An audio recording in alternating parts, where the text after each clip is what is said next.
ছুটির দিন না হলেও বইমেলায় উপচে পড়া ভিড়। মেলায় পাঠক ও ক্রেতার পদচারণায় খুশি লেখকরা। তবে বই কিনছেন কয়জন? জনপ্রিয় লেখকদের বইয়ের কাটতি বেশ ভালো হলেও তেমন সাড়া পাচ্ছেন না অপেক্ষাকৃত কম পরিচিত ও নতুন লেখকরা। লেখার মান নিয়েও আছে মিশ্র প্রতিক্রিয়া।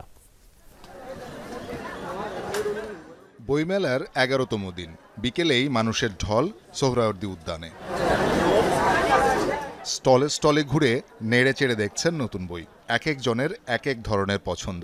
প্রকাশকরাও সবার পছন্দসই বই রাখার চেষ্টা করেছেন। আজকে প্রথমেই আসছি, এর আগে কখনো আসা হয়নি। আমার বাসা ব্রাহ্মণবাড়িয়াতে। আর বই এমনি নর্মালিতে আমি রবীন্দ্রনাথ ঠাকুরের বই পড়তে বেশি পছন্দ করি। মেইনলি হচ্ছে আরিফ আজাদের বইয়ের জন্য আসছি, হুমায়ুন আহমেদের বই তো নিলাম, শরৎচন্দ্রের পরিণীতা বইটা নিলাম।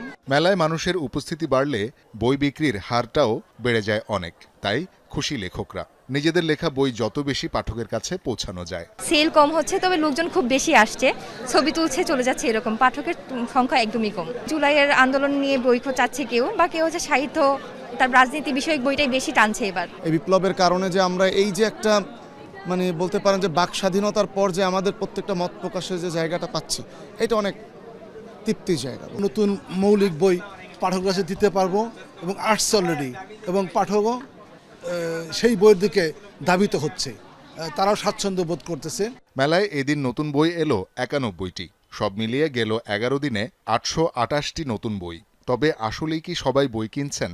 এমন প্রশ্নে আশাব্যঞ্জক উত্তর নেই বেশিরভাগ লেখকেরই। এতদিনে যে বইগুলো আমরা গত 21-এর বইমেলায় পেয়েছি বা পাচ্ছিলাম, সেগুলো এবার তুলনামূলক কম, বেচাকিনিও কম। আগে যারা আসতো তারা ছুটির দিনেই আসতো আর কি, আর অনেককেই চিনতাম। এখন যারা আসছে সব নতুন।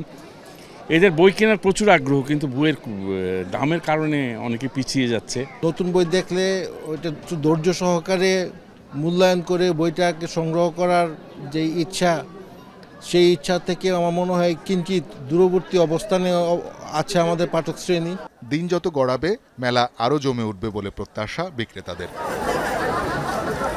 শওকত মঞ্জুর শান্ত, যমুনা নিউজ, ঢাকা।